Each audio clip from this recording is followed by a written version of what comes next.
ఈ భూమి మీద ఏదైనా నిర్మించాలంటే ఐరన్ చాలా ముఖ్యమైనదంట. కానీ ఆ ఐరన్ కూడా తుప్పు పడుతుందంట. ఐరన్ కంటే బలమైనది ఏంటంటే అగ్ని, నిప్పు.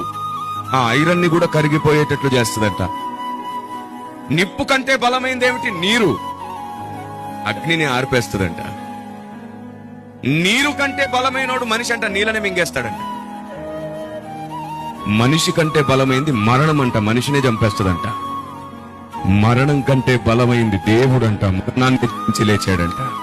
దేవునికి స్తోత్రం కలుగునుగాక. మనిషికి అర్థం అవ్వడానికి సువార్త నిమిషంలో చెప్పాలంటే ఇదిగో ఇలాంటివి ఎన్నో ఉన్నాయి. ఎంత అద్భుతం! మరణాన్ని జయించేవాడు దేవుడు మాత్రమే.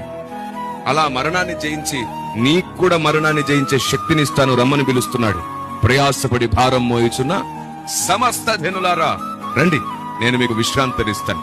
నా యందు విశ్వాసం ఉంచిన వాడు చనిపోయినను తిరిగి లేస్తాడు, బ్రతుకుతాడు.